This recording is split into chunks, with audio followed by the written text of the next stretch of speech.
Gözlerinizi kapatın ve bir an için dünyanın asil ideallerle, iyilikle ve erdemle yönetildiğine inandığınız o saf, çocuksu günlere dönün. Adaletin her zaman tecelli ettiğini, yöneticilerin sadece halkının iyiliğini düşünen fedakar kahramanlar olduğunu hayal edin. Şimdi gözlerinizi açın. Karşınızda duran tablo ne kadar acımasız ve farklı değil mi?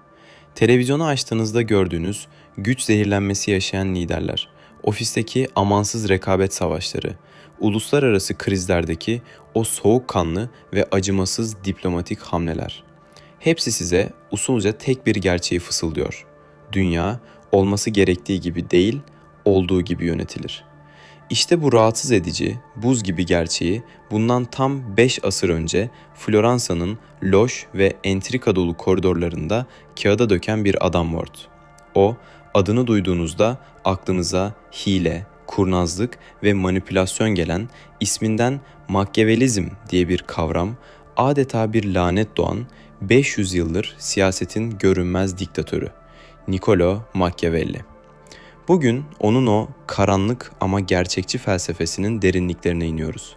Siyaseti ahlaktan koparan, gücü bir heykeltıraşın mermeri işlediği gibi ince ince bir sanat eseri gibi işleyen bu adamın zihnine yapacağımız bu yolculukta belki de inandığınız tüm erdemleri yeniden sorgulayacaksınız.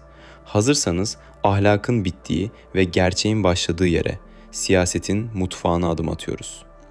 Antik Yunan'dan beri filozoflar siyaseti hep bir ideal üzerinden, ulaşılması gereken kutsal bir zirve üzerinden okudular. Platon, devletin başına filozof kralların geçmesini ve her şeyin en yüksek iyiye hizmet etmesini hayal etti. Aristoteles için siyaset, erdemli yaşamanın ve toplumsal iyiliğin en yüce aracıydı. Hristiyan düşünürler ise yüzyıllar boyunca yöneticilerin Tanrı'nın yeryüzündeki gölgeleri olarak merhamet, şefkat ve adaletle hükmetmesi gerektiğini savundular.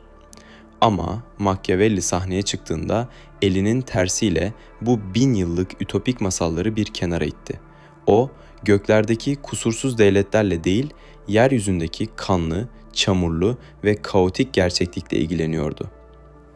İnsanların nasıl yaşadığı ile nasıl yaşaması gerektiği arasındaki fark o kadar büyüktür ki olanı bırakıp olması gerekenin peşinden giden kimse kendini korumaktan çok yıkıma sürükler. İşte bu aforizma Machiavelli'nin başyapıtı Prens kitabının kalbini ve tüm felsefesinin temel taşını oluşturur. O, liderlere ya da onun tabiriyle prenslere iyi bir insan olmayı değil, iktidarda kalmayı öğretti.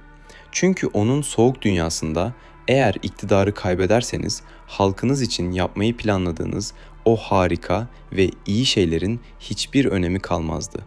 Zayıf bir iyilik, gücü elinde tutan kararlı bir kötülük karşısında her zaman ezilmeye ve yok olmaya mahkumdu. Siyaset arenası kuralları nezaketle ve hakemlerle belirlenmiş adil bir oyun alanı değil, hayatta kalmanın tek kural olduğu vahşi bir ormandır. Machiavelli, yöneticinin bu ormanda hayatta kalabilmesi için insan doğasının sadece aydınlık değil, karanlık ve hayvani yönlerini de ustalıkla kullanması gerektiğini savunur. Bu noktada felsefesinin en çarpıcı ve unutulmaz metaforlarından birini yaratır. Aslan ve tilki. Bir prens hem tilki hem de aslan olmalıdır. Çünkü aslan tuzakları anlayamaz. Tilki ise kurtları korkutamaz. Bu yüzden tuzakları tanımak için tilki, kurtları korkutmak için aslan olmak gerekir. Sadece aslan yolunu tutanlar bu işten hiçbir şey anlamıyor demektir. Bu sadece edebi bir hayvan masalı değildir. Bu 500 yıldır tüm dünya liderlerinin başucunda duran satır altları çizilmiş bir güç kullanım kılavuzudur. Sadece aslan gibi kaba kuvvete ve askeri güce dayanan bir lider, diplomatik tuzaklara, medya oyunlarına ve ince entrikalara kurban gider. Kaba kuvvet her kapıyı kırmaz. Bazen o kapının kilidini usulca ve hissettirmeden açacak kurnazlığa ihtiyaç vardır. Öte yandan sadece tilki gibi kurnaz ve sinsi olan bir lider, doğrudan bir saldırı geldiğinde, yani kılıçlar çekildiğinde kendini savunacak cesaret, heybet ve caydırıcılıktan yoksun kalır. Modern siyasete dönüp bir bakın. Medya manipülasyonları, gizli ittifaklar, masa altı anlaşmalar ve algı yönetimleri tilkinin işidir. Sınır ötesi operasyonlar, ekonomik ambargolar, polis gücü ve sert yasalar ise aslanın kükremesidir. Machiavelli, liderin ahlaki bir tutarlılık aramak yerine koşullar neyi gerektiriyorsa o kostümü giymesi gerektiğini söyler. Bazen masaya yumruğunu vurmalı, bazen ise düşmanını gülümseyerek zehirlemelidir. Machiavelli'nin siyaset felsefesinin bu kadar soğuk, mekanik ve hesaplı olmasının ardında onun insan doğasına dair beslediği derin ve sarsılmaz karamsarlık yatar. O, insanların özünde mankör, değişken, ikiyüzlü, tehlikeden kaçan ve kazanç peşinde koşan bencil varlıklar olduğuna inanırdı. İnsanlar hakkında genel olarak şu söylenebilir: nankör, değişken, ikiyüzlü, tehlikeden kaçan ve kar hırsıyla yanıp tutuşan yaratıklardır. Onlara iyilik yaptığınız sürece hepsi sizin yanınızdadır. Kanlarını, mallarını, hayatlarını ve çocuklarını size sunarlar. Ta ki tehlike yaklaşana dek. Tehlike kapıya dayandığında ise size anında sırtlarını dönerler. Bu karanlık sözler ruhsuz bir diktatörün hezeyanları değil. Floransa'da üst düzey diplomat olarak görev yaparken ihanetleri, kanlı savaşları, para için satılan müttefikleri ve giyotine giden dostlarını bizzat görmüş bir adamın ampirik gözlemleridir. Machiavelli'ye göre bir lider politikalarını insanların iyi ve erdemli olduğu yönündeki naif varsayımı üzerine kuramaz. Eğer herkes melek olsaydı şüphesiz yöneticinin de erdemli olması yeterli olurdu. Ancak insanlar zalim ve bencil olduğuna göre yöneticinin de gerektiğinde onlardan daha acımasız ve daha bencil olabilme kapasitesine sahip olması bir zorunluluktur.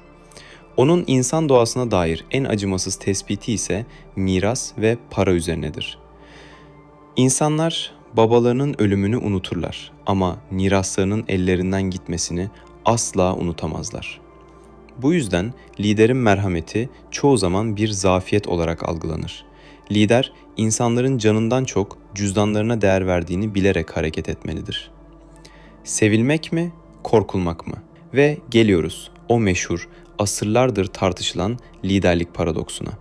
Bir yönetici, bir devlet başkanı, bir patron veya bir imparator halkı ve asları tarafından sevilmeli midir yoksa onlara derin bir korku mu salmalıdır? Machiavelli'nin bu soruya verdiği cevap siyaset psikolojisinin günümüzde bile geçerliliğini koruyan en keskin teşhislerinden biridir. Bir prens için sevilmek mi yoksa korkulmak mı daha iyidir? Cevap her ikisinin de olması gerektiğidir. Ancak insan doğası gereği ikisini bir arada yürütmek zordur. Bu yüzden birinden vazgeçilecekse korkulmak sevilmekten çok daha güvenlidir. Neden mi? Çünkü Machiavelli'ye göre sevgi insanların dünde çıkarlarına bağlı, son derece pamuk ipliğine bağlı ince bir bağdır. İnsanlar kendi menfaatleri zedelendiği anda o sevgi bağını bir çırpıda hiç vicdan azabı çekmeden koparıp atarlar. Sevgi sizin kontrolünüzde değildir. İnsanların değişken hislerine ve gündelik ruh hallerine bağlıdır. Oysa korku ceza tehdidiyle ayakta durur ve bu ceza mekanizmasının kontrolü tamamen sizin, yani liderin elindedir. İnsanlar sevdikleri birine ihanet etmekte beis görmezler. Çıkar onları cezbeder. Ancak cezalandırılmaktan ve yok edilmekten korktukları birine ihanet etmeden önce 1000 kez düşünürler. Ancak burada atlanmaması gereken çok ince bir çizgi vardır. Machiavelli korkulmayı ateşli bir şekilde savunurken nefret edilmeyi kesinlikle yasaklar. Bir lider korkutucu olmalı ama asla halkının kitlesel nefretini kazanacak kadar gaddar olmamalıdır. Çünkü nefret korkuyu yener ve isyan doğurur. Bir insanın malına, mülküne ve eşine dokunmadığınız sürece sizden korksalar bile sizden nefret etmezler. Bugün modern siyaset sahasındaki otoriter figürlerin uyguladığı formül tam olarak budur. Muhalefeti sindiren, kontrollü bir korku iklimi yaratmak ama toplumun temel sinir uçlarına dokunarak kitlesel bir ayaklanmayı, nefreti üzerine çekmekten ustaca kaçınmak. Machiavelli'nin sadece pragmatik bir iktidar avcısı değil, aynı zamanda derin bir düşünür olduğunu gösteren en önemli kavram çifti fortuna ve virtudur. Fortuna kelime anlamıyla talih tanrıçasıdır. Hayatın bizim kontrolümüz dışında gelişen kısmını, şansı, kaderi, felaketleri veya doğa olaylarını temsil eder. Machiavelli, Fortuna'yı dizginlenmesi zor, taşkın bir nehre benzetir. Şans, coşkun bir nehir gibidir. Öfkelendiğinde ovaları sular altında bırakır, ağaçları kökünden söker, binaları yıkar. Herkes onun önünden kaçar. Kimse onun gücüne karşı koyamaz. Ancak sular sakinleştiğinde insanlar setler ve bentler inşa ederek önlem alabilirler. İşte tam bu barajları ve setleri inşa etme gücü virtudur. Dikkat edin, virtu modern anlamdaki ahlaki erdem, virtue değildir. Machiavelli'nin sözlüğünde virtu, siyasi zeka, cesaret, kararlılık, irade, acımasızlık ve koşullara uyum sağlama becerisidir. Bir liderin başarısı ne kadar şanslı, fortuna olduğuna değil, fortunanın getirdiği yıkıcı krizlere karşı ne kadar hazırlıklı olduğuna ve virtusunu nasıl kullandığına bağlıdır. Büyük liderler şans onlara güldüğünde bunu maksimum düzeyde kullanan, şans yüzlerine kapandığında ise sarsılmaz iradeleriyle kendi yollarını açanlardır. Kriz anları liderin yeteneklerinin en net sınandığı, maskelerin düştüğü anlardır. Siyaset, fortunanın tahmin edilemezliği ile virtunun hesaplı gücü arasındaki bitmek bilmeyen bir güreştir. Amaca giden her yol mübah mıdır? Machiavelli denilince dünyadaki hemen herkesin aklına ilk gelen cümle şudur: amaca giden her yol mübahtır. Ancak işin en trajikomik yanı şudur ki, Machiavelli, Prens adlı eserinin hiçbir yerinde tam olarak bu cümleyi kurmamıştır. Bu, onun felsefesinin asırlar içinde popüler kültür tarafından aşırı basitleştirilmiş, sloganlaşmış bir özetidir. Onun asıl söylediği ve anlatmak istediği şey çok daha derin bir rasyonelite barındırır. Siyasette bir eylemin doğruluğu veya yanlışlığı niyetlerle değil, sonuçlarla ölçülür. Sıradan insanlar her zaman dış görünüşe ve olayların sonuçlarına aldanır ve dünyada sıradan insanlardan başka bir şey yoktur. Sonuçlar eylemleri haklı çıkarır. Eğer bir devlet başkanı ülkesini büyük bir yıkımdan, bir iç savaştan veya dış güçlerin işgalinden kurtarmak için uluslararası antlaşmaları bozuyor, müttefiklerine yalan söylüyor ve içteki siyasi rakiplerini acımasızca tasfiye ediyorsa, sonucunda devlet ayakta kalmış, refah ve düzen sağlanmışsa, tarih onu asla bir suçlu olarak yargılamaz. Tarih onu bir kurtarıcı ve büyük ünvanıyla yazar. O an yapılan zalimlikler, kazanılan mutlak başarının gölgesinde erir ve unutulur gider. Machiavelli ahlaksızlığı veya kötülüğü sırf zevk için övmez. O sadece siyasetin ahlak dışı, amoral doğasını ifşa eder. Ona göre siyasi ahlak ile kişisel ahlak birbirinden tamamen farklı evrenlerdir. Bir vatandaş olarak yalan söylemek, hırsızlık yapmak veya adam öldürmek kötüdür. Kanunlarca cezalandırılır. Ama devletin bekası ve toplumun bütünlüğü söz konusu olduğunda lider bu kötülükleri yapmaktan çekinmemelidir. Bu ona göre liderin üstlenmesi gereken kutsal ama trajik bir yüktür. Halkının iyiliği ve devletin devamlılığı için kendi ruhunu cehenneme atmaya, kendi vicdanını kirletmeye razı olmak. Bugün aradan geçen devasa 5 asra, onca aydınlanma çağına ve insan hakları devrimine rağmen Machiavelli'nin fikirlerinin hala bu kadar taze, bu kadar sarsıcı olmasının nedeni nedir? Çünkü teknoloji ne kadar gelişirse gelişsin, füzeler ne kadar uzağa giderse gitsin, insan doğası milimetrik olarak bile değişmemiştir. Krallıkların yerini cumhuriyetler, kılıçların yerini kıtalar arası nükleer füzeler, saray entrikalarının yerini algı operasyonları ve medya manipülasyonları almıştır. Ancak gücün doğası, gücü elde etme ve onu rakiplere karşı koruma mekanizmaları tamamen aynı kalmıştır. İlginçtir ki Machiavelli'nin prensipleri sadece devlet yönetiminde hapsolup kalmamıştır. Bugün Machiavellizm kavramı sadece devlet başkanlarının değil, Üst düzey yöneticilerin ve hatta günlük hayattaki beyaz yakalı ofis çalışanlarının bile gizlice başvurduğu bir kariyer stratejisi rehberine dönüşmüştür. Modern plazalar camdan şatolarımızdır. Toplantı odaları ise meclislerimiz.